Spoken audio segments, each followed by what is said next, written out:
Islamic view is that God is actively engaged in every instant with creation, sustaining it. And without that active engagement, that their existence would not be here. The other thing is the providential care, the protection. I mean, one of the things that we see in the world is that generally things are peaceful, and in the vast majority of places, people feel a kind of security in their person and property. Those are great blessings. They can be disrupted, but that in some ways is a proof of our natural inclination to kind of experiencing order.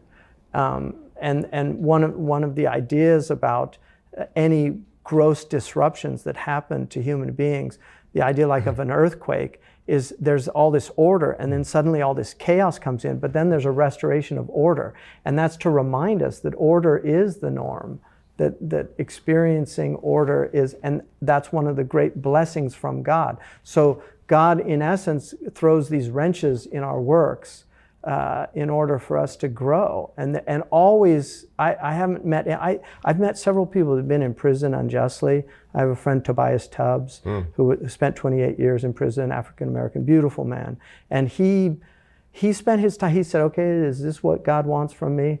And he spent his time helping other people in prison. He's helped thousands of inmates who were there for crimes. So a man who was there without crime could help all these people. He chose to do that. That was a choice. And I almost every person I've ever met who's been in prison, and I spent time unjustly when I was in West Africa in jail. That was a horrible experience. But when I saw the notes, I was only 19 years old, but when I saw the notes that my friend who was with me had written, he sent them to me a couple years ago, and I was telling him, oh, this is a great blessing. This only happens to people close to God, like prophets and things like Joseph. He was in prison. Like that's how I was. And I was happy that at 19 I had that vision of the tribulation was actually from God.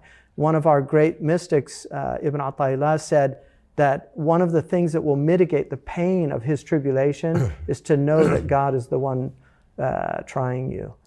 And so these are things that we grow from. Like I said, I've met several people who've been in prison, and they've all said to me the same thing: it was the best thing that ever happened to me.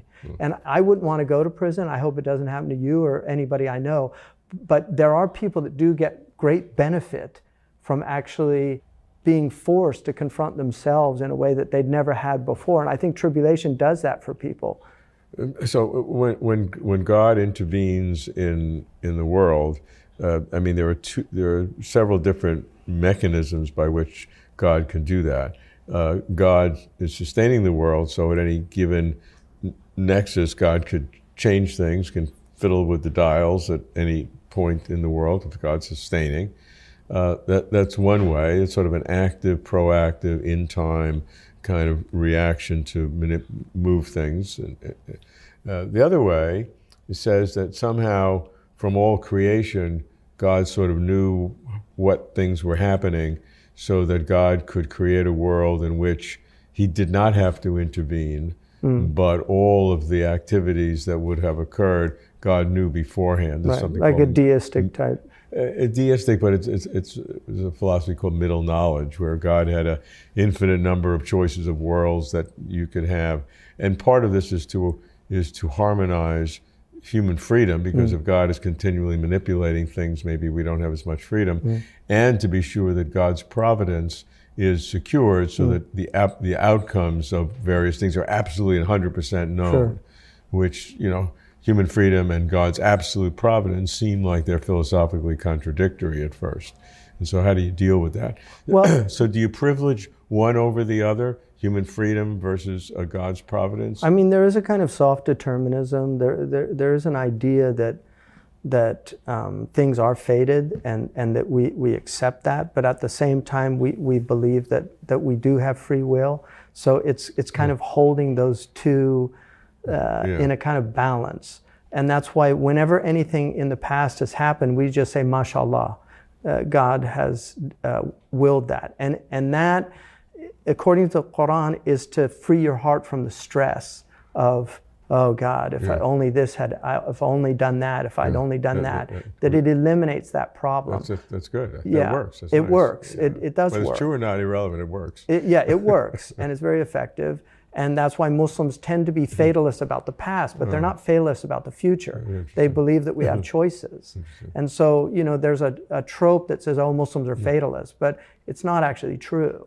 We do believe that God has given us the ability to choose. And even if we have neuroscience that tells us, oh, before you make the choice, there's already things there's a lot of problems with happening in your brain and things like that.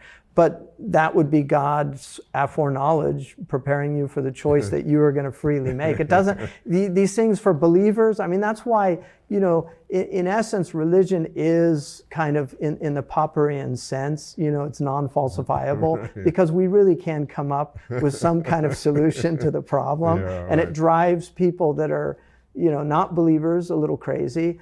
But I just feel again that we're going to search for the best answers, and maybe there's answers that we haven't found yet that we'll find. Maybe these great beasts of computers are going to end up telling us things that I doubt that. But yeah, that's I do my too. Own, that's my own personal I do too. bias. But who knows? You know. So I mean, look, we have free will. We have God's providence, and it seems to me that if I heard you right, that you have to be a little soft on both in order to harmonize them. Right. Because some people say that's not true. Say somebody you can keep them both hard and maintain some logical principle. But I don't see that. I like softening both of them, right, because then they work. Yeah, I think we're in agreement on this. Imam Ali was once asked, do we have free will or is there just choice?